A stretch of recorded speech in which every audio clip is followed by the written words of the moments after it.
Good morning everyone, welcome to the next lecture. इस lecture में हम एक नया सब्जेक्ट स्टार्ट करेंगे जिसका नाम है strength of material. Strength of material को हम मैकेनिक्स ऑफ मटेरियल्स भी बुलाते हैं। Mechanics of materials. तो इस सब्जेक्ट में मेनली मटेरियल्स की मैकेनिक्स को आपको समझना है, ठीक है। तो सबसे पहले हम मटेरियल्स की कुछ प्रॉपर्टीज की स्टडी करेंगे, मैकेनिकल प्रॉपर्टीज की स्टडी करेंगे। उसके बाद हम देखेंगे कि मैकेनिक्स को कैसे डिफाइन करते हैं मटेरियल की, ठीक है। तो पहले देखिए मैकेनिकल प्रॉपर्टीज कौन कौन सी हो सकती है किसी मटेरियल के अंदर। इलास्टिसिटी प्रॉपर्टी होती है मटेरियल की, जिसके कारण वो अपनी शेप को रिगेन करता है, ठीक है। जब आप लोड को लगाते हो तो ऑब्जेक्ट डिफॉर्म होता है, लोड को आप हटा देते हो तो वो अपनी शेप को रिगेन कर लेता है, ठीक है। तो इस प्रॉपर्टी को हम इलास्टिसिटी बुलाते हैं। अब इसको डिफाइन करेंगे डिटेल में। प्लास्टिसिटी प्रॉपर्टी होती है जिसके अंदर ऑब्जेक्ट परमानेंटली डिफॉर्म हो जाता है, ठीक है। अगर आप लोड को हटाओगे तो भी वो अपनी शेप को रिगेन नहीं करेगा। उसी तरीके से डक्टिलिटी होती है जिसमें आप टेंसाइल लोड के कारण कितनी इलॉन्गेशन हो सकती है। उसी टाइप से ब्रिटलनेस होता है, मैलिएबिलिटी, टफनेस, हार्डनेस, स्ट्रेंथ। ये सारी प्रॉपर्टीज को हम स्टडी करेंगे वन बाय वन।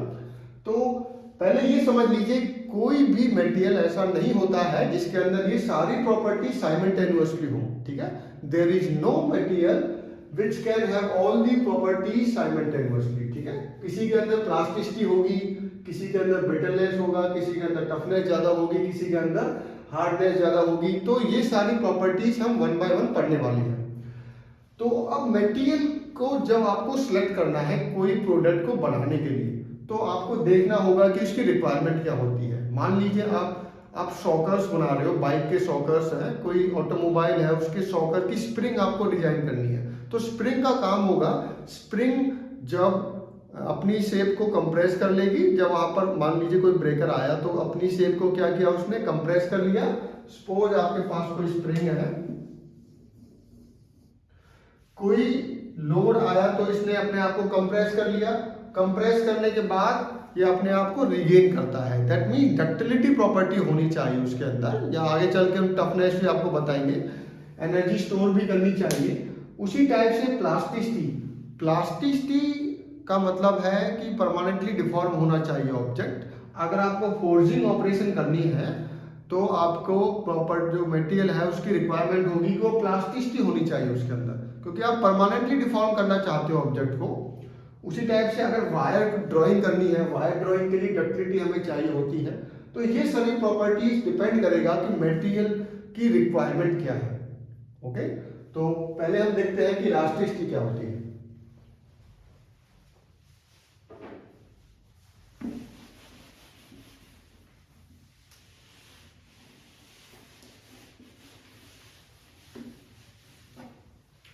देखिए इलास्टिसिटी की पहले डेफिनेशन समझिए आप। इलास्टिसिटी डेफिनेशन क्या होती है? It is a property of a material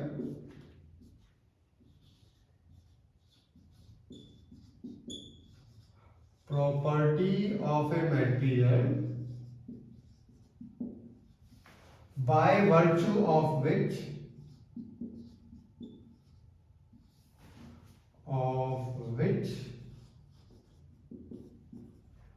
it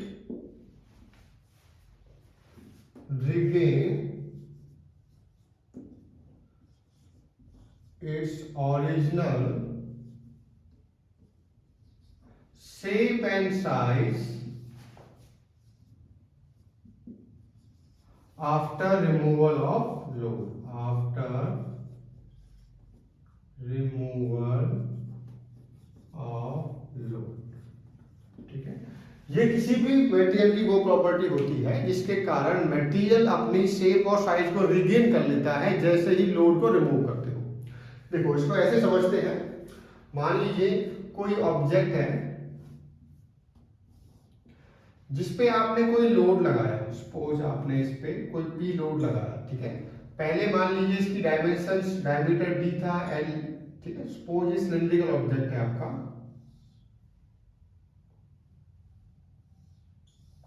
आपने इस ऑब्जेक्ट, पहले डायमीटर डी है, लेंथ एल है, जैसे ही लोड लगा, लोड लगने के बाद सपोज इसकी कुछ इस टाइप से हो गया, लेंथ बढ़ गई, डायमीटर कम हो गया, तो हम मान लेते हैं D1 डायमीटर हो गया, L1 लेंथ हो गई, ठीक है।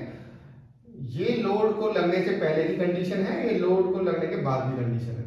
तो अगर मैं लोड को रिमूव कर देता हूं, ठीक है, अगर मैं लोड को रिमूव कर देता हूं और मटेरियल अपनी ओरिजिनल शेप और साइज में वापस आ जाता है, ठीक है, DL मतलब ये ओरिजिनल, ठीक है, during load after removal of load, after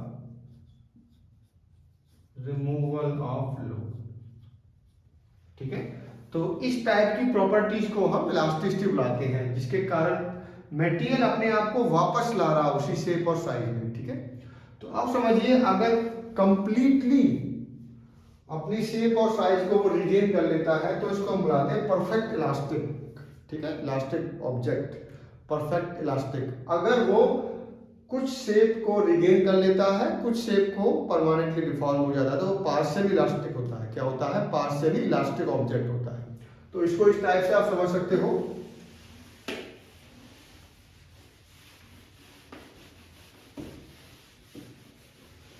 देखिए, मान लीजिए स्ट्रेस स्ट्रेन का हम डायग्राम बना रहे हैं। Suppose we are plotting stress strain diagram. यहां पर स्ट्रेस है, यहां पर स्ट्रेन है, ओके। कोई ऑब्जेक्ट है जिसको आपने फोर्स लगाया जिसके ऊपर, ठीक है। फोर्स लगने के बाद कुछ बिहेवियर शो करेगा। सपोज ये बिहेवियर है आपका, ई इलास्टिक लिमिट है, ई इलास्टिक लिमिट है। लिमिट का मतलब है ये वो पॉइंट है, इस पॉइंट तक अगर आप उसको लोड को लगाओगे तो वो अपनी ओरिजिनल शेप एंड साइज को रिगेन कर लेगा, ठीक है।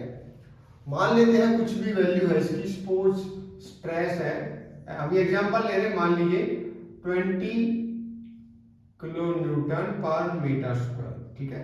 ये वो इलास्टिक लिमिट है। कोई भी मटेरियल है जिसकी इलास्टिक लिमिट इतनी है, तो अगर आप स्ट्रेस को 20 से कम रखोगे तो लोडिंग का जो कर्व है सेम रहेगा अनलोडिंग का, ठीक है। दैट मींस स्ट्रेन जो है वो जीरो हो जाएगी, ठीक है। देखो, जब आपने स्ट्रेस लगाया तो स्ट्रेन हुई, पर जैसे ही आपने रिमूव किया लोड को तो वापस यहीं पर आ जाएगा अपना, ठीक है। और अगर आपने मटेरियल को इस इलास्टिक लिमिट से ज्यादा, सपोज अब की बार आप देखिए,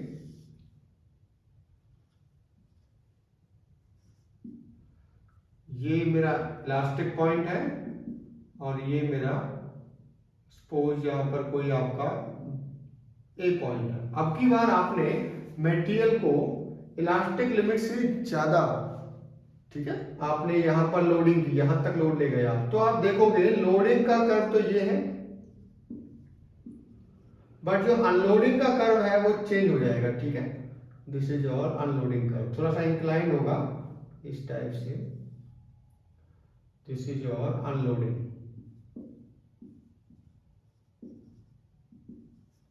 दैट मीन्स कि जो कुछ स्ट्रेन आपकी रह जाएगी जब मटेरियल को आपने इलास्टिक लिमिट से ज्यादा एक्सटेंड किया, तो आप देखोगे कुछ जो स्ट्रेन है आपकी वो मटेरियल के अंदर रह जाए। इसको बुलाते हैं रेजिडुअल स्ट्रेन, रेजिडुअल स्ट्रेन, ठीक है। तो इसको आप ऐसे समझिए, इलास्टिक की एक लिमिट होती है, ठीक है, इलास्टिक लिमिट है, उस लिमिट से ज्यादा अगर आप मटेरियल को लोड लगाओगे, उससे ज्यादा लोड लगाओगे या स्ट्रेस लगाओगे, तो मटेरियल फिर वापस ओरिजिनल शेप और साइज को रिगेन नहीं कर पाएगा, ठीक है। अगर इलास्टिक लिमिट तक आप उसको रखते हो तो वो अपनी ओरिजिनल शेप एंड साइज को रिगेन कर सकता है। तो दैट मीन्स हर मटेरियल की अपनी एक इलास्टिक लिमिट होगी, उस लिमिट तक अगर आप उसको स्ट्रेस रखोगे तो वो परफेक्टली इलास्टिक है, उससे ज्यादा ले जाओगे तो फिर वो आपकी प्लास्टिसिटी परमानेंटली डिफॉर्म होना स्टार्ट कर देगा। जैसे इसके अंदर हमने देखा कि मटेरियल को यहाँ तक हमने स्ट्रेस दिया तो इसके अंदर परमानेंटली डिफॉर्म हुआ कुछ अमाउंट, ठीक है, कुछ तो रिगेन कर लिया बट कुछ अमाउंट इसने परमानेंटली डिफॉर्म कर लिया। तो इलास्टिसिटी का मतलब कि वो प्रॉपर्टी जिसके कारण मटेरियल अपने शेप और साइज को रिगेन कर पा रहा है, ठीक है। ये होता क्यों है, जो मॉलिक्यूल्स होते हैं, दो मॉलिक्यूल्स हैं, वो रजिस्ट करते हैं जो उनका फोर्सेस है डिफॉर्म होने से, इसके कारण वो वापस अपनी शेप और साइज को गेन कर पाते हैं। नेक्स्ट हम देखते हैं प्लास्टिसिटी क्या होती है।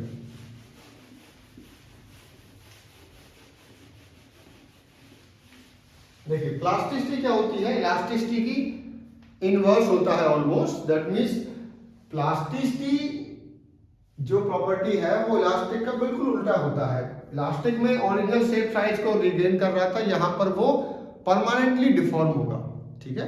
प्लास्टिसिटी को आप डिफाइन कैसे करोगे, प्लास्टिसिटी में be defined as property of a material by virtue of which it do not regain its original shape and size after removal of load. That means definition क्या होगी प्लास्टिसिटी की,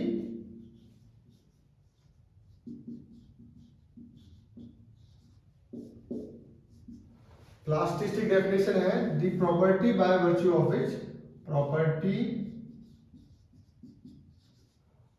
of a material by virtue of which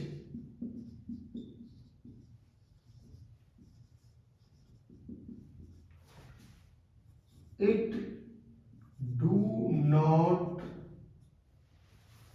regain